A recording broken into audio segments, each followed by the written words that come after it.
Doncs hola a tothom, gràcies David i gràcies a la gent d'Oikocrèdit per haver-me convidat i una mica que la gent de Crític, que és el mitjà en el qual treballo, doncs sempre estem contents d'estar aquí amb una gent que coneixem molt bé perquè a més compartim espai i seguim molt els projectes que feu. Una abraçada a l'Albert Alfa, que com veieu no sóc jo, però li volem fer arribar una abraçada gran. I una mica, com deia el David, en aquesta introducció a la taula rodona, en un moment en què hi ha grans desigualtats i que tenim l'emergència climàtica que pràcticament està en cada decisió de les coses que fem, la gestió dels recursos i dels diners és al centre de les crisis globals i està clar que té molta importància. Les finances ètiques, com les que impulsa Oikocrèdit, poden ser una palanca real de transformació, si realment posem les persones i el planeta al centre del benefici econòmic, que és una mica el que ens han estat explicant fins ara. I una mica amb aquesta voluntat de ser positius i propositius i veure realment aquelles alternatives que sí que s'estan tirant endavant gràcies a aquestes finances ètiques, doncs una mica aquest és el motiu de la taula rodona que es diu Finances ètiques i cooperació, alternatives d'esperança i d'inspiració. Així tenim ganes de sortir d'aquí, inspirats. Veureu que parlarem amb aquestes tres persones que tinc al meu costat, que aportaran visions des de diferents espais. El Xavier Aldecoa, que el tinc aquí, és corresponsal des de fa més de 25 anys de La Vanguardia a l'Àfrica, és cofundador de la revista internacional també 5W, és col·laborador de mitjans com National Geographic, la SER, RAC1 i altres mitjans.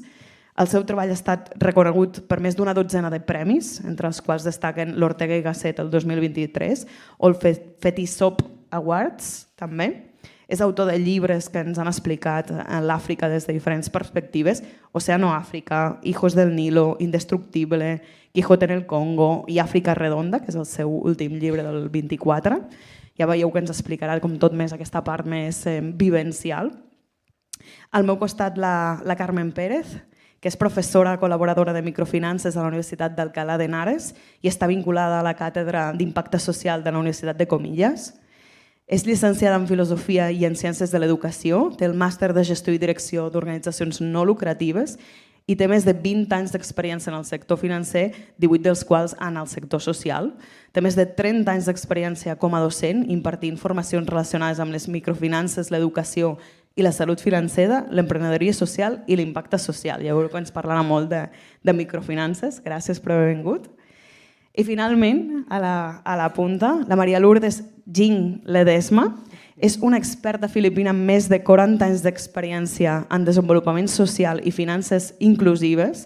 Des de 2005 forma part d'Oikocrèdit, on ha liderat l'estratègia de rendiment social, el desenvolupament de capacitats i la innovació en impacte social.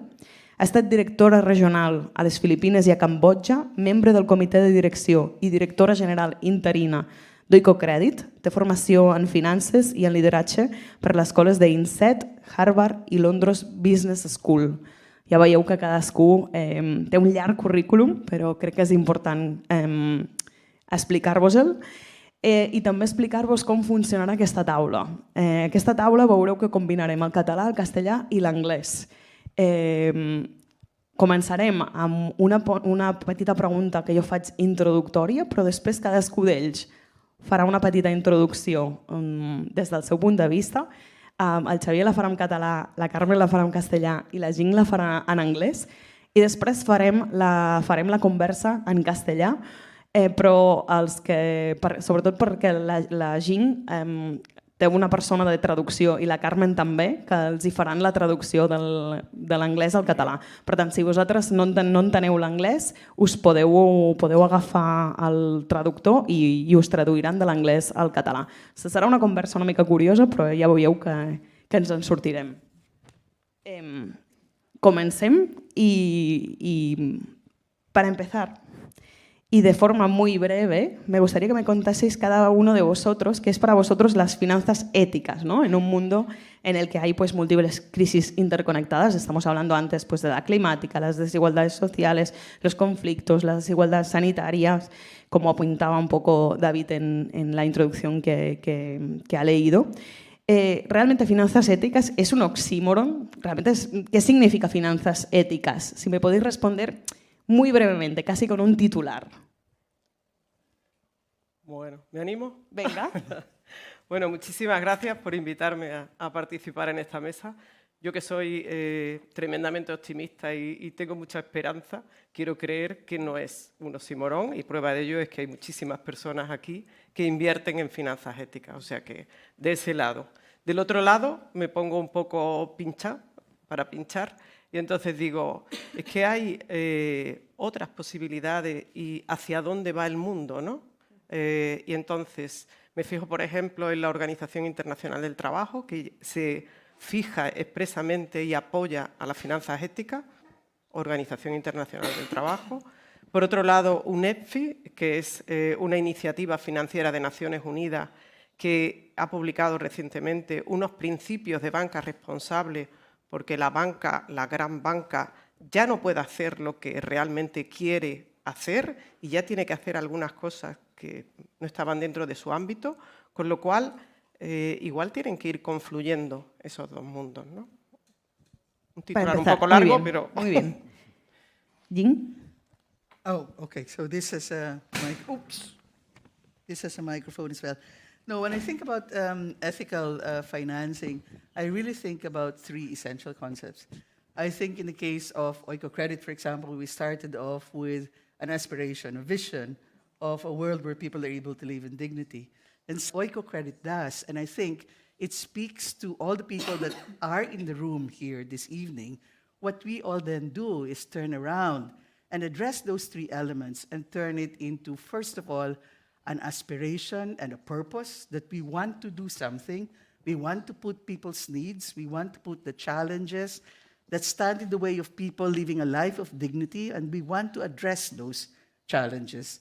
We want to transform that then into programs and services and approaches that truly help and empower people. And finally, we do that in a way in our organizations aligned with values and principles that speak to our aspirations at the same time. So at the end of the day, while for us, ethical financing and impact investing is about transforming reality and transforming the world to be a better place that we would like it to be, it's also about transforming ourselves, our values, our way of working. And that's what we have been trying to do in Oikocredit. And I congratulate Oikocredit Catalunya for having been a part of that journey for 25 years. And I myself, I'm very happy to have been part of that journey for 28 years in Oikocredit. Thank you. Doncs per mi les microfinances ètiques o les finances ètiques és un intent de cooperar, col·laborar, comunicar-se quan tot sembla difícil. I pensava, un exemple molt ràpid, acabo de venir de l'Okavango i allà vaig conèixer el Wekti, que és un noi d'allà de la frontera de Namíbia i Botswana, expert en natura, i m'explicava una cosa que jo no sabia, que les acàcies i molts arbres parlen. Les acàcies parlen amb les olors i parlen quan veuen que les girafes comencen a menjar les fulles de les acàcies. Quan això passa, les acàcies expulsen una olor que arriba a les acàcies del voltant, que les comunica i llavors excreten una substància que és tòxica. Llavors les girafes se'n van. I explico això perquè crec que no hem de ser ingenus, crec que no ho som, que hi ha girafes, hi ha agressors en aquest món. I les microfinances jo crec que és un intent de comunicar-nos, de cooperar entre tots, sent conscients que sempre hi haurà girafes que tornin a menjar-se les fulles. Molt bé, crec que ha sigut interessant aquesta forma de resumir què són les finanzas éticas y después creo que me quedo contigo para empezar a hablar un poco desde tu experiencia, ¿no? Estabas contando que ahora has vuelto de África como periodista que estás trabajando ahí y que has vivido in situ, ¿no? Cómo trabajan las comunidades, cómo viven, sobre todo los retos de acceso y de recursos y de financiación, ¿no? Para ti, ¿qué obstáculos ves cuando has estado ahí trabajando? ¿Qué obstáculos ves de manera recurrente para que estas personas de estos países puedan acceder a recursos y prosperar? Castellà o català ara? Jo català. Sí, vos sí. Sí? Jo diria tres, en general, estem parlant, jo la meva experiència al continent africà, un continent molt divers, però seria la violència, la memòria i el coneixement. i m'explico molt ràpid. Crec que el que hem de veure en aquest continent, en el continent africà, és que hi ha moltes diferències en el... Espera, m'he perdut ara un moment. La memòria, la primera... La violència. La violència. El que hem de veure és que la pau és l'única manera de començar una història. Jo acabo de tornar del Congo i quan vaig arribar al Congo, una situació de guerra brutal, totes les històries, tots els projectes que havia vist en els meus amics, vaig veure que van caure. Per tant, crec que la guerra, la violència, és un fet important. La memòria, perquè crec que hem de ser conscients de la importància de la pobresa. I no una pobresa individual.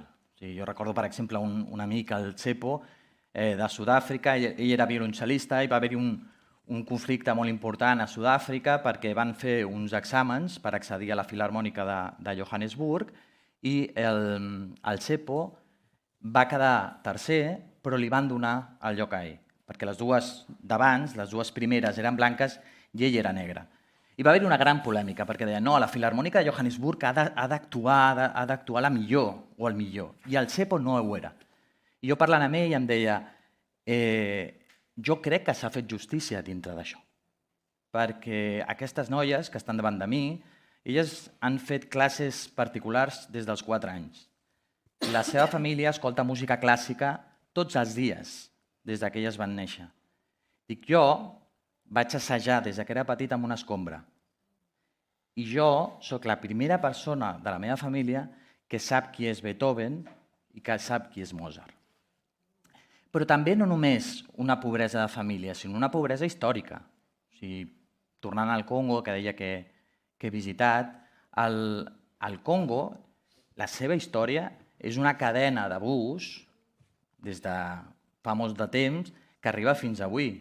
O sigui, quan tu escoltes ara el Congo, veus el Congo, el que està passant, t'has d'anar abans. T'has d'anar al rei Leopoldo II, que va decidir que primer explotaria les persones enviant-les a Amèrica, després el cautxo, perquè un veterinari escocès va inventar una roda i es van començar a reproduir els vehicles, llavors el cautxo venia d'allà, el marfil, l'ivori, també venia del Congo i es convertia en figuretes d'esglésies, es convertien en tecles de pianos, i així podríem continuar. O sigui, el coure, quan nosaltres comencem a matar a la Primera i la Segona Guerra Mundial a Europa, el coure també ve del Congo. La bomba d'Hiroshima i Nagasaki, l'urani ve del Congo. Després podríem continuar amb els diamants o podríem seguir amb el coltan o el coure. Llavors, obstacles són aquests. És pobresa. Memòria, violència i... I coneixement. Perquè també crec que moltes vegades em trobo amb nois africans, amb noies africanes, que desconeixen que hi ha aquestes opcions. A Benín, al nord de Benín, un noi que estava intentant sortir endavant, anava a buscar llet a uns nòmades, tornava corrents amb aquesta llet i feia formatges, intentava com podia estalviar una mica per comprar-se una motocicleta per poder portar aquest formatge als diferents hotels o restaurants. Aquest noi no en tenia ni idea que hi havia altres opcions. I jo crec que en aquesta sí que es pot incidir més des d'OICO, des d'aquest tipus d'opcions, perquè les altres lamentablement no estan tan a les nostres mans. No sé si compartís un poco esas tres incluso, Totalmente. ¿no? Que con violencia es difícil. Por supuesto, por supuesto. Y sobre todo el tema de la dignidad, ¿no? La pobreza, digamos que, no sé quién decía, si era Cumen, lo contrario de la pobreza no es la riqueza, sino la dignidad y la capacidad o la posibilidad de elegir, ¿no? La libertad de elegir. Sí, sí. Yeah, but I think, Leila, also what Xavier was saying brings the point that ethical investing or financing is not just about making resources available. It's also about understanding the context of poverty. It's also understanding what are the underlying causes and the historical causes and all of that.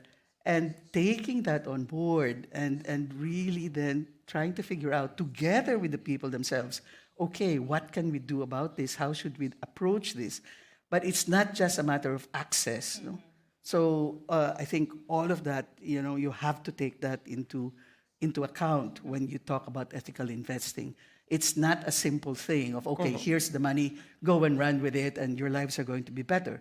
Because poverty comes from multi-dimensions, and you have to somehow work in partnership, work in collaboration, do the networking, do the empowering of people and base communities to really be able to have that sustainable impact. And investing is only one part of that. Precisamente como hablando de investments, Carmen, como experta en microfinanzas, en educación e inclusión financiera, ¿cómo valoras la relación entre las microfinanzas y la financiación ética cooperativa en un sentido más amplio, ¿no? ¿Qué papel pueden jugar las finanzas éticas en los grandes retos del sur global, que no son pocos? Que no son pocos. Bueno, desde mi punto de vista, la educación financiera y la inclusión financiera son como dos caras de una misma moneda, es decir, que no puede existir la una sin la otra, ¿no? Sin el conocimiento no se puede incluir financieramente, o sin la educación no se puede incluir financieramente a nadie, ¿no? Y por supuesto que si lo ponemos encima de la mesa para poder solucionar estos grandes retos del sur global, lo primero que tenemos que mencionar, y yo creo que ya Jean ha apuntado algo sobre el tema del acceso y el uso, ¿no? Que ya la CIGAP comentaba, ¿no? Podemos tener acceso a los servicios financieros, pero si después no lo usamos, y hay muchísimos ejemplos, uno que se me viene a la cabeza es de la India, ¿no? Un movimiento en la India promovido por Modi para abrir cuentas corrientes, y se abrieron en un año 175 millones de cuentas corrientes que al año siguiente nadie usaba, con lo cual, bueno, pues no estaban incluidas financieramente, y eso es un ejemplo que está ahí de hace unos años, ¿no? Entonces, acceso y uso, y se añadía también con calidad, y lo entronco también con algo que decía Jean, ¿no? Hay que conocer las necesidades de los clientes, hay que saber y hay que estar en el terreno, hay que bajar para saber qué es lo que necesitan esas personas, porque no es lo mismo las necesidades de una persona en ese sur global en un sitio que en otro. Eso es claro, ¿no? El que la inclusión financiera sea un motor de desarrollo económico está más que probado, el que el acceso a servicios financieros formales mejore la educación o la salud, yo creo que es obvio, ¿no? Sin embargo, llegar a una estabilidad financiera, un concepto que a mí me gusta mucho más y que ahora se maneja un poco, igual le han oído hablar, ¿no? El concepto de salud financiera, yo creo que es muchísimo más difícil, ¿no? Y ahí ya entramos también por la parte de la financiación ética, ¿no? Uno de los mayores logros de la Alianza ha sido la promulgación de la Declaración Maya en 2011, que ya ha llovido un poco, ¿no? Y déjenme leerles solamente dos de ellos y les voy a explicar por qué, ¿no? Uno de los puntos decía: dar prioridad a las políticas de inclusión financiera basadas en las pruebas, mediante el análisis y la recogida de datos integrales, el seguimiento al cambiante perfil de la inclusión financiera. Este mundo va muy rápido, luego lo comentaremos, y tenemos que estar muy atentos a esos cambios, y la creación de indicadores comparables en la red. Estamos hablando de impacto, porque el verdadero impacto es el que hay que saber medir, ¿no? Ese es el primero. Y el segundo es apoyar el acceso al financiamiento para pequeñas y medianas empresas en reconocimiento de su objetivo con la inclusión financiera, en la promoción del desarrollo sostenible e incluso como el estímulo a la innovación. Y eso es microfinanzas. Las microfinanzas per se son éticas, desde mi punto de vista, son solidarias. Y yo creo que es dar oportunidades a todos esos colectivos vulnerables, ¿no? No sé si ahora ya te lo dejo votando, se dice aquí, la intervención, ¿no? Jean? Yeah, I think absolutely. Carmen really points to several very important aspects. Microfinance is about access, but we all have to realize, and I think Oikocredit has been one of the pioneers in realizing that access is the first step. It's an important step, but it's the first step. And Carmen also mentions the need for monitoring, for showing evidence, for having the KPIs. And I think that's also very important, because what we should watch out for and what we should be very careful about is that we go down the road of greenwashing or impact washing.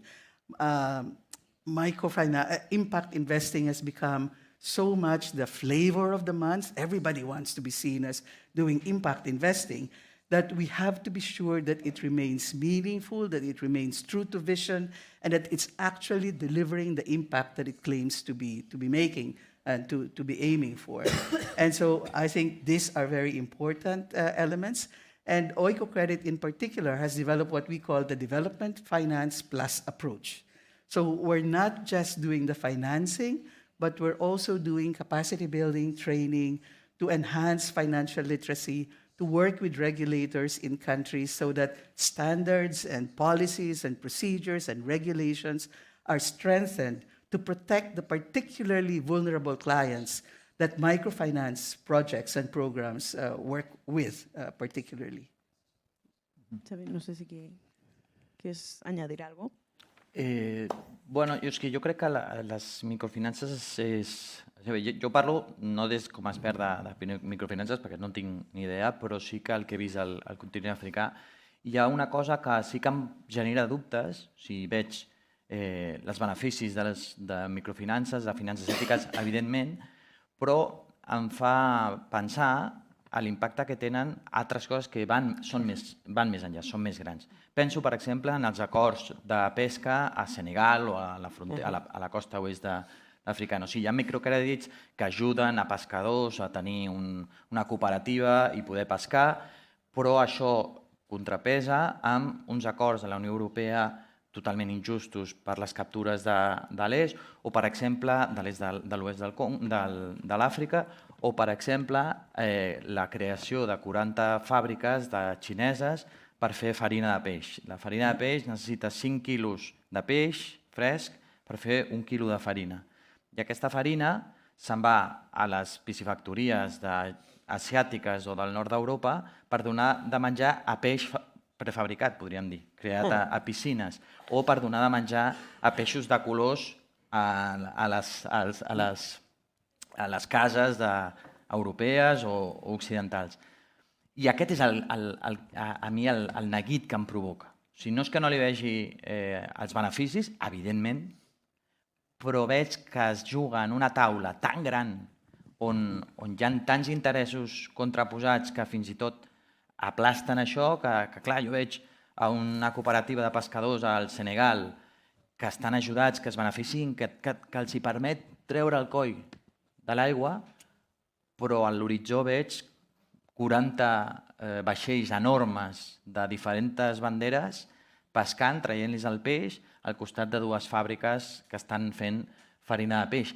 I això és el que em preocupa també. Crec que, evidentment, no és responsabilitat només de les finances ètiques, però si només ens quedem en finances ètiques no podem canviar les coses, podem alleugerir de vegades el patiment o podem donar oportunitats, però jo des de la meva perspectiva intento no ser pessimista, perdoneu, però és que ho veig a vegades i dic, mare meva, però si en finances ètiques són molt importants, però potser no és suficient. Sí, creo que es importante el contexto que estabas diciendo, porque no solo las finanzas éticas no están al vacío, ¿no? Sino que están en un contexto concreto. Y quiero preguntarte un poco por esto, Jean, porque con tu larga trayectoria en Oikocredit, quería que nos pudieras explicar un poco cómo lleva Oikocredit a la práctica precisamente esta financiación ética en el terreno, ¿no? Nos podías contar ejemplos reales de qué proyectos se está financiando y cómo sobreviven, ¿no? En este contexto que estaba contando Xavi ahora. Before I go to that question, Laia, if you allow me, I'd like to address the point that Xavier brought up, and I think to look at the positive side of things, to cite how an organization like Oikocredit provides exactly that kind of hope that we speak about tonight. Because we're not just financing, with the organization of support associations and members and investors, like what we have in Catalonia, Oikocredit also does what we call global learning and transformation.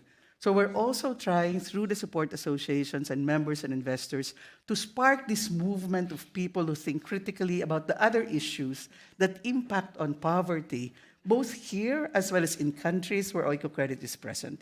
Because that's precisely it. Poverty does not exist in a vacuum. And if you're going to address poverty meaningfully and sustainably, you have to address all those other elements, including international relations, including the way the North or we here in the developed countries deal with other countries, and the support associations and that movement that Oikocredit tries to bring about, that for me is one hope and one inspiration that we can look at. Now, looking at Oikocredit, and we've spoken about different things, we've spoken about aspiration, we've spoken about purpose, we've spoken about methodology as part of ethical investing. And with Oikocredit, we've come from that vision of 50 years ago that remains as burning and as passionate in our organization as it was then. And that we've translated into a theory of change. Where is this coin moving and how does it move from Asia, Africa, Latin America, and what does it do in those organizations? Who do we partner with? What are the programs that are supported? And what do those programs create? Sustainable farming practices, capacity building, technical assistance. And what comes out of that? So many people provided assistance with health services, education facilities, and so on. And what's the impact of that on individuals, on families, and on communities? And so that's the theory of change. We have that. But to put that into practice and to make sure that we remain true to that theory of change, we have to select our partners very carefully. Who are the organizations on the ground that share our vision, that share our aspiration and our desire for a better world? And to do that, we have developed internally, David knows this, we have our environmental, social, and governance scorecard.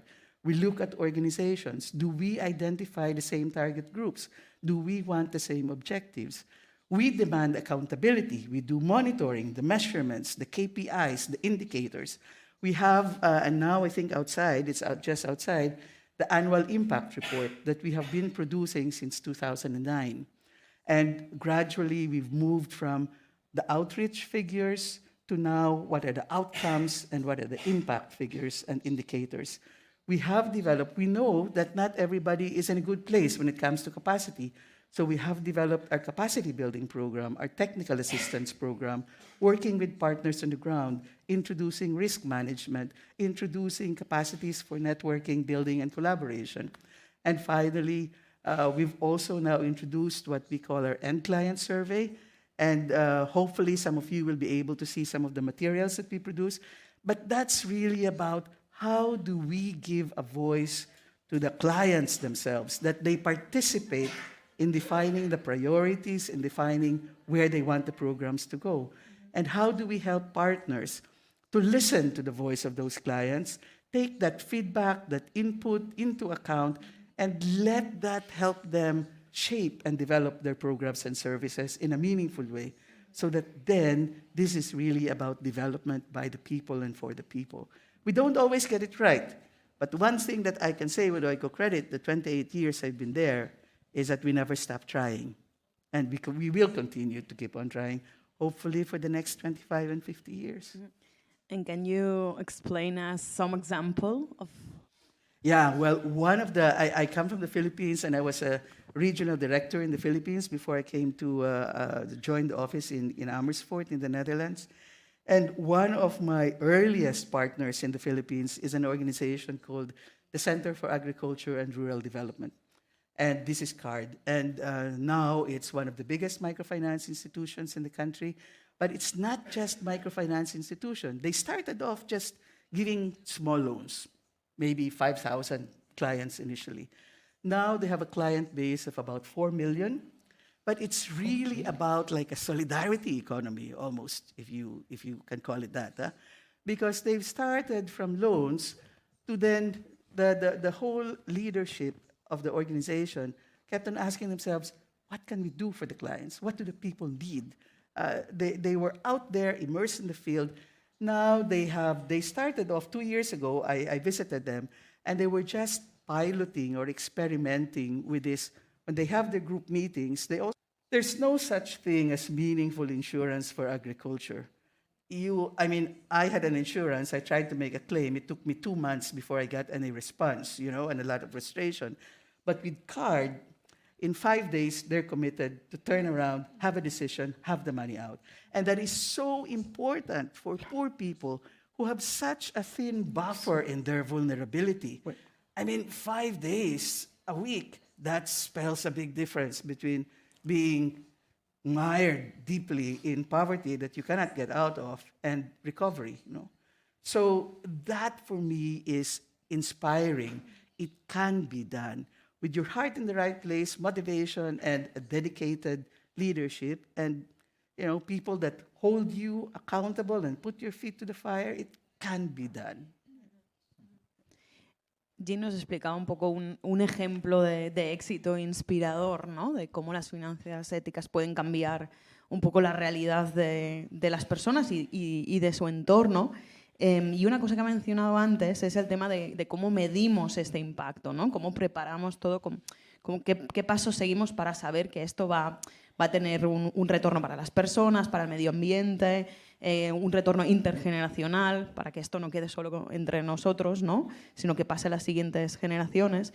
Y yo quería un poco ya preguntaros, abriendo la pregunta, ¿cómo podemos asegurarnos de que cuando invertamos en finanzas éticas no estamos creando solo un proyecto de buenas intenciones, pero que después los resultados puedan ser limitados, ¿no? ¿Cómo hacemos para que este proyecto realmente tenga el mayor impacto que pueda tener?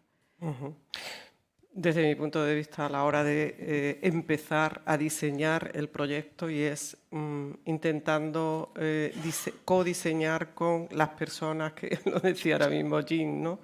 Sin las personas, absolutamente ridículo intentar inventar ninguna solución, ¿no? Para ellas. Primero, codiseñar con las personas. Segundo, seguir toda una serie de metodologías a la hora de ver las causas, analizar no solamente las causas que inciden en ese problema o en esa necesidad que queramos atajar, sino en todos los colaterales, ver los colectivos de beneficiarios secundarios y los colectivos de perjudicados también por un proyecto, que hay que tenerlo en cuenta, y sobre todo diseñar indicadores en todos los sentidos, ¿no? Yo siempre pongo el mismo ejemplo al principio cuando intento explicar qué es el impacto, ¿no? Y dice, por ejemplo, ¿no? Impartimos una sesión de formación para mujeres emprendedoras. 1.500 mujeres han asistido a los talleres de formación. Perfecto. ¿Han cambiado algo? No. Pues no me sirve para nada ese indicador. ¿Cuántas personas han cambiado su comportamiento a raíz de ese taller? Y ahí es cuando es más difícil diseñar un indicador que nos refleje cuál ha sido el cambio en esa persona, ¿no? Evidentemente que hay metodologías, sobre todo ahora mismo muchísimo trabajo de investigación en la medición del impacto social y medioambiental. Parece que el medioambiental es mucho más fácil. Desconozco totalmente el tema medioambiental, pero parece que es como más científico, ¿no? Tantos huellas de carbono o tanto tal o tanto cual.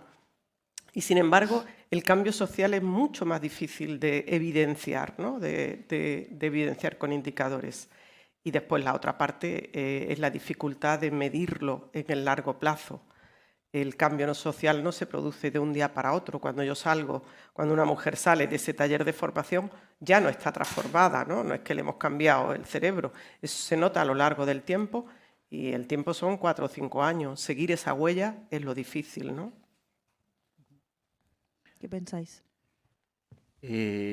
O sigui, jo pel que he vist, el canvi es produeix quan el primer impacte està preparat per multiplicar els següents impactes. O sigui, no és exactament un exemple de microfinances ètiques o finances ètiques, però a Uganda vaig fer un reportatge sobre els VJs, els videojockeys. Els videojockeys són... vaig conèixer un d'ells, un dels més antics, són gent que en barris molt humils, on hi ha unes xaboles on posen pel·lícules, la gent hi va, però és gent que normalment no té el francès o l'anglès, depèn del lloc, com a llengua materna. Però en canvi les pel·lícules de Hollywood, la majoria, sí que estan en aquest idioma.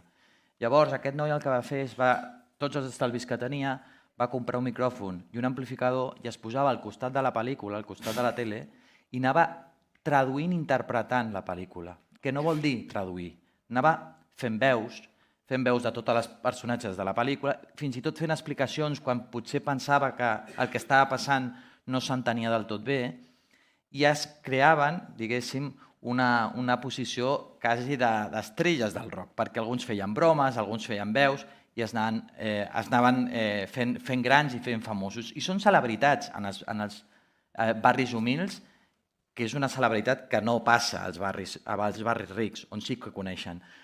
I recordo que aquest senyor, que ja era gran, però que es creia molt aquesta posició del videojockey, quan va veure que va començar a sobresortir, a ser famós, va decidir donar micros i amplificadors a tots els xavals que li venien dient que es volien dedicar a lo que ell feia.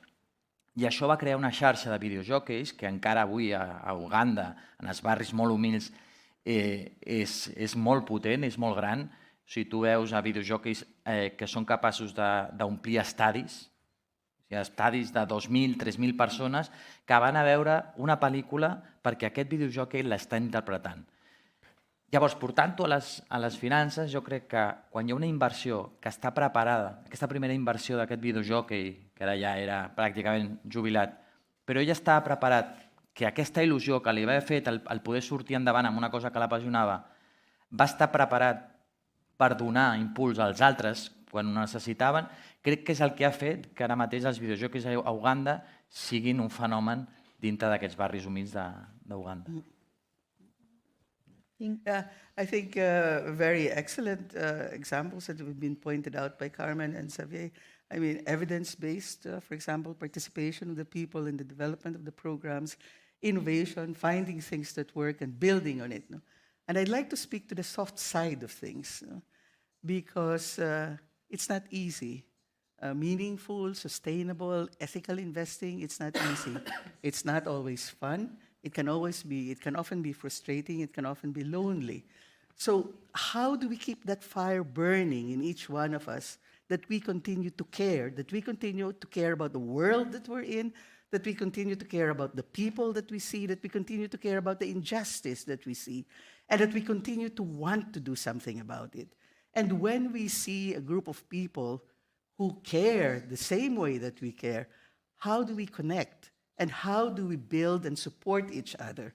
I think that's very, very important, because we need to stay engaged. As members in Oikocredit, the one thing that has been so powerful in keeping Oikocredit on track in terms of mission, in terms of vision, has always been the voice of members, the voice of investors, holding Oikocredit, demanding accountability, demanding transparency, asking questions about what are you financing, who are you reaching, what is happening, give us the impact, give us the outcomes.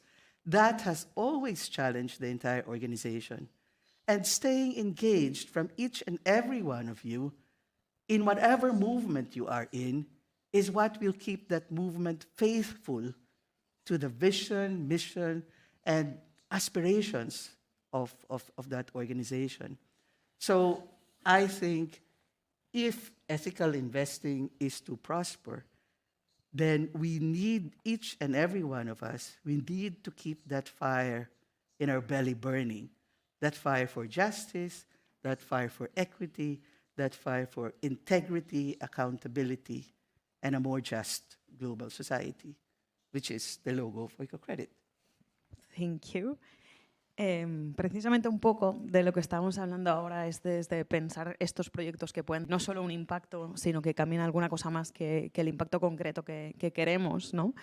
Y a veces pensamos mucho en cómo este proyecto puede cambiar la realidad, ¿no? Pero cuando llegamos sobre el terreno, en las comunidades del sur global, pues la realidad es otra, ¿no? Y a lo mejor hay una brecha entre lo que hemos pensado y lo que realmente nos encontramos, ¿no? Y un poco quería preguntaros cómo podemos cerrar esa brecha, cómo podemos acortar esa brecha, cómo podemos preparar proyectos que realmente casen entre lo que hemos pensado y la realidad que nos encontramos. No sé quién quiere empezar. Bueno, en principio lo comentaba antes, ¿no? El tema de diseñar el proyecto con aquellas personas que son las que van a participar del proyecto, que son las que necesitan, ¿no? Eso, desde mi punto de vista, es fundamental y lo primero que aprendí cuando llegué a la cooperación, ¿no? De todas maneras, últimamente lo que noto es que todo va muy deprisa, hay muchísimos cambios, tú diseñas algo, incluso con ellos, y de pronto llega una circunstancia o amerita cualquier cosa o aparece cualquier cosa que realmente cambia por completo. Entonces, a mí en ese sentido lo que me inspira mucho es la teoría de cambio, ¿no? La teoría de cambio, para el que un poco no sepa, es como intentar visualizar dónde queremos estar dentro de 5 años, por ejemplo, y a partir de ahí construir el proyecto hacia atrás, viendo qué pasos habría que dar. Esto es como una técnica de coaching, el que conozca el coaching, qué pasos tendríamos que dar hacia atrás para hacer este proyecto. Bueno, pues si hacemos una buena teoría de cambio con todos los partícipes, porque al final todos los stakeholders son importantes dentro del diseño del proyecto, es muy posible que nos equivoquemos también y que en un momento determinado el rumbo se vaya por otro sitio, ¿no? Y lo bueno que tiene el diseño con la teoría de cambio es que hay una continua monitorización para saber cuándo, si nos estamos desviando, volver o cuándo incluir esas circunstancias porque son sobrevenidas y porque tenemos que incluirlas para poder, de alguna manera, llegar a ese punto que queremos llegar, ¿no? Bueno, jo m'ho portaré al meu terreny perquè, clar, jo el que intento fer quan vaig a diferents realitats que no entenc, que són en llengües diferents, en contextos diferents, és escoltar i intentar entendre. I crec que això és una eina que també s'ha d'utilitzar des de les finances ètiques. Jo recordo, per exemple, una vegada a Namíbia, amb els Himba, que és una ètnia del nord de Namíbia i el sud d'Angola, jo vaig anar a fer un reportatge sobre la sequera més gran que hi havia hagut en aquella regió fa uns 10 anys. Portaven 40 anys sense veure una sequera d'aquesta manera i jo anava amb tota la bona voluntat a fer un reportatge sobre sequera i em vaig posar a seguir a les noies que eren les encarregades d'anar a buscar aigua a pous secs i els gravava i veient les dificultats que tenien per agafar aigua. Per fer aquest reportatge, com no anàvem massa calés, acampava al poble on estaven aquelles noies, que em deixaven gravar tranquil·lament, fins que després d'uns dies una de les noies em va dir, però tu per què ens segueixes tant als bous? Dic, no, perquè, bueno, doncs per això, perquè vull mostrar que no teniu aigua i tal. I em va dir, per nosaltres el problema no és l'aigua. I jo, clar, vaig flipar. Com que no és el problema més és la gran sequera que esteu patint? Diu, sí, és veritat, fa molt de temps que no plou, però ja ens arreglem, perquè a més els Himbas tenen una capacitat excepcional per trobar pous, segueixen els elefants, que els elefants escarben quan hi ha aigua i fan una mena de pous arquitectònics de 2 o 3 pisos. Diu, per nosaltres no, el problema no és l'aigua, portem segles buscant aigua. Per nosaltres, que no plogui, el problema més gran que té és a les escoles, perquè com no plovia, no hi havia herba, els animals no tenien res per menjar. Llavors els pares s'emportaven els animals a buscar pastures i amb ells s'emportaven els nens perquè els ajudessin a cuidar el ramat. Per tant, el problema, deia, per nosaltres no és la manca d'aigua, sinó que els nostres nens no estan deixant d'anar a l'escola, no estan aprenent a escriure i a llegir i han de marxar amb els seus pares. I allà m'ha recordat ara el que deia, aquesta necessitat d'anar als jocs, escoltar, intentar entendre els problemes, la profunditat dels problemes per intentar ajudar o col·laborar en el lloc correcte, no en el prejudici o la mirada errònia, com la meva, que pensava que era en qüestió de pous, jo hauria construït pous i el que necessitaven allà és una manera, una alternativa perquè els nens poguessin tornar a les escoles. I absolutely love his stories. No, but one of the things that when Oikocredit started in its journey 50 years ago, it was not just about financing, it was not just about resources, but we also wanted to try a different way of doing like development, if you want to call it that. Because how do you come in Do you think you come into a situation and you have all the answers? Because you have this perspective and you have the money and you have the resources. And Oikocredit said, no, we want to bring in the voices of the people who are really facing all these difficulties. We want them to be part of that process of defining and determining what should we do, how should we do it, and what is the best way forward.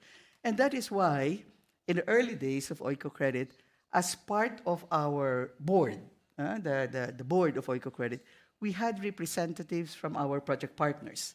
And we always ensured that we had a representation in the board from Latin America, from Asia, from Africa, because we wanted to reflect very clearly that we did not come in as somebody with the money and with the solutions, and we want to work in partnership with organizations on the ground, with the people themselves who define their own problems, who define their own way forward. And we are there to extend a hand in partnership and work with them. And I think sometimes, if I look around, development work has become almost in some cases like an industry, with development professionals speaking a language that only development professionals, it's almost like lawyers. You need a lawyer to help you understand what the lawyer is saying. So you need a development professional to help you understand what development is all about. No? And that is really unfortunate, because that's not the way it's supposed to go. But I think both what Carmen was saying and Xavier was saying speaks to that. Go in, listen, know your place almost, and what is your role, and are you coming in with all the solutions? And that's why there's a vast difference between the theory of change and the reality, because in the first place, your definition of reality is not that real definition of reality down there. So you have to learn to listen and be in partnership and step back and yeah. Claro, uno de la importancia de las finanzas éticas también es como que no solo se quede en un proyecto, que no solo se quede en una comunidad, que no solo se quede en una cosa pequeña, sino hacer el salto de escala, replicarse, ¿no?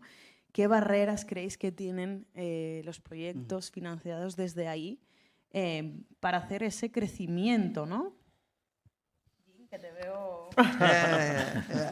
Yeah, well, I think, first of all, finding the right partners. And in as much as microfinance holds tremendous promise, it also holds tremendous risks and pitfalls. Just before we started, Carmen and I were talking about commercialization and mainstreaming of microfinance. What has it done? Is it for the good, for the better? What are the pros and what are the cons? And I think finding the right partners who are aligned with your values, very, very key and foundational. And without that, you find in many other countries, microfinance has gone a little bit off track, where instead of people and change and impact, the focus has been on profit. Getting an IPO that brings the most buck for your initial investment and so on. So that for me is really important. And then finding the right approach and the methodology and realizing, sometimes people think, oh, well, this business now or this project, it's ready to scale up. Just put in more money and it's good to go. That's not quite the way it is. You have to realize the challenges that come with building the culture that accompanies growth. You have to think about what are the unintended negative impacts of growth. And you have to think about growing for what and until when.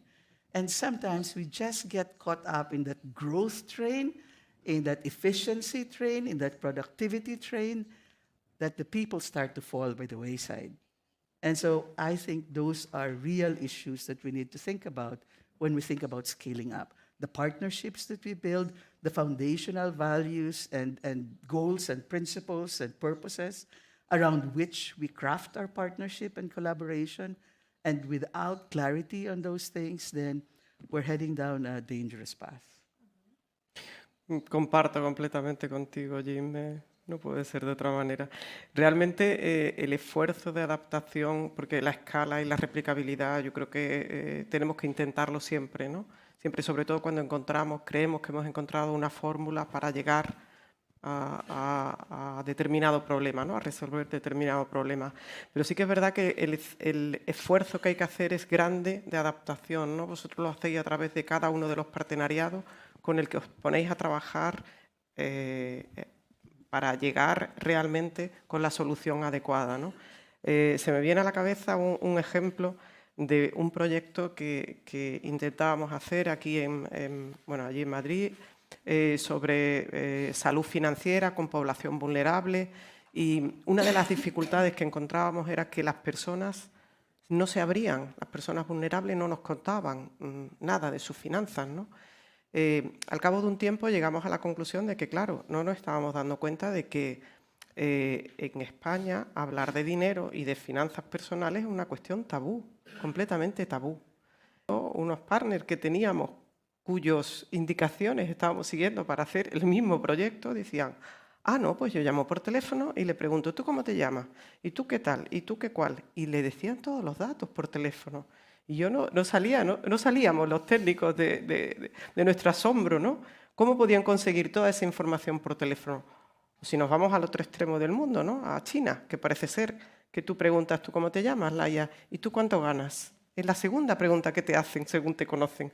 Y tú dices, bueno, o haces un gran esfuerzo de adaptación al contexto, a la cultura, a las creencias, o realmente no és possible esa replicabilitat, no?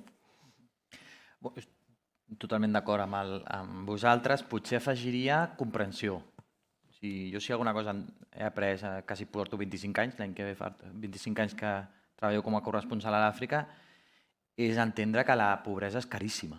O sigui, no hi ha res més car que ser pobre. Perquè podria donar mil exemples, però Abdoulaye, un col·lega de Mali, a mesura que s'ha anat fent més pobre, perquè la situació a Mali és més complicada cada vegada, és que tenia un cotxe i el cotxe no el pot revisar i li fallen els frenos, té un accident i no té diners per pagar aquell accident. Llavors el fiquen a la presó.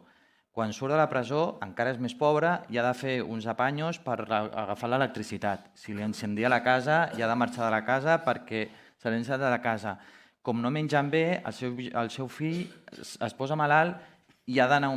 O sigui, és caríssim ser pobre. Llavors, crec que aquesta comprensió de que s'està enviant o ajudant financerament a comunitats on la pobresa és un enemic constant, crec que és important, perquè moltes vegades des del nostre punt de vista no s'acaba, crec, de ser conscient. A mi m'ha costat 25 anys entendre-ho. O sigui, no s'acaba de ser conscients de tots els entrebancs i tots els obstacles que significa ser pobre i que moltes vegades fa que aquesta ajuda financera no sigui la solució a tot, perquè tu continues vivint en un context de pobresa tan gran que aixafa aquesta bona predisposició, voluntat, habilitat, intel·ligència que tens, que a vegades no es suficient. No sé si queréis añadir algo a esto que estaba comentando Xavier, pero es que nos hemos ya comido prácticamente una hora de charla y quería como hacer la última pregunta para cerrar esta mesa redonda. Un poco un mensaje. Si queríais dejar un mensaje a la audiencia, a la gente que estamos hoy aquí, aquellas personas y entidades pues, que quieren implicarse en la lucha por la justicia global, que quieren invertir con criterios éticos, que quieren promover esa economía social a lo largo del mundo. ¿Cuál es la primera acción que recomendaríais a estas personas? ¿Qué les diríais? Bueno... Pero, por supuestísimo, información, ¿no? O sea, yo soy una obsesa del análisis y de saber exactamente cuál es el impacto, ¿no? Claro que aquí lo que les recomendaría es vayan a ver a David, ¿no? a Xavier, e inviertan en finanzas, en Oikocredit, ¿no? Porque lo tengo claro, ¿no? Conozco la trayectoria de Oikocredit de hace muchísimo tiempo, ¿no? Pero realmente hay que entrar en la profundidad, es decir, no quedarnos en lo que decía antes Jim, en las cifras de impacto, ¿no? o tantas personas alcanzadas, ¿no? Vamos a llegar al meollo de la cuestión, ¿no? Y eso hay que hacer un estudio, no es solamente ver unas cifras nada más, ¿no? Eso por un lado. Y por otro lado, me gustaba mucho que el otro día oí a a Adela Cortina, ¿no? la filósofa, que decía, es necesario más ética y menos cosmética. No sé si tiene una traducción fácil al inglés, pero me parece que es muy oportuno en el sentido de dejémonos de estamos impactando a tal cual, vamos a entrar, vamos a analizar y vamos a hacer un trabajo realmente profundo y honesto, ¿no? O sea que... Yeah, absolutely. I think stay engaged. Don't give up. It is possible. Good things are being done. Good things are being achieved. There is success.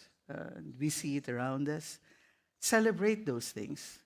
Use it to fuel your energy, to fuel other people's energy. Shout from the rooftops those examples of good things and impactful initiatives that you see, and take that to heart.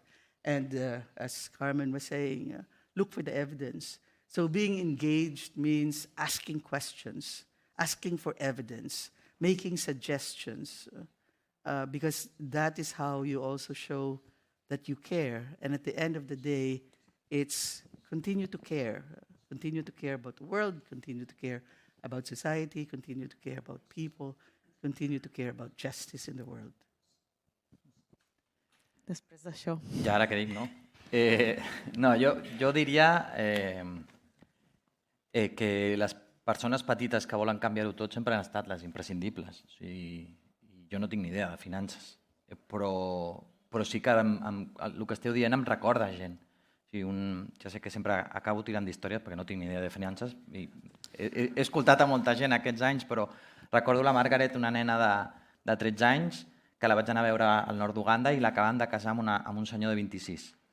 Jo el dia que arribo em trobo una nena que està collonida, no vol parlar amb ningú i menys amb un tio blanc que arriba al poblat, però gràcies a estar diversos dies la vaig acompanyar, l'acompanyava a buscar aigua, l'acompanyava a treballar a la terra, per la nit escoltàvem les històries que explicaven a la família al foc. A poc va anar sortint qui era aquesta noia. I recordo una vegada anar precisament a buscar aigua, ens creuem amb unes noies que estan de la mateixa edat, que estaven jugant a un joc, el Yu, que és una mena de matar, que et toca la pilota caus i estàs eliminat, i la noia en aquell moment, després de 5 o 6 dies amb ella, es gira i em diu, és que jo he deixat de ser nena massa aviat. I allò va ser un clic. O sigui, a partir d'allà, aquesta nena comença a compartir amb mi que no pot ser, que la casin, que no volia tenir un matrimoni, i fins i tot arriba un dia en què el seu marit li diu és que tu has evitat que sigui nena més temps. I va dir més, va dir, si jo alguna vegada tinc nenes, no les casarem fins que no tinguin 18 anys.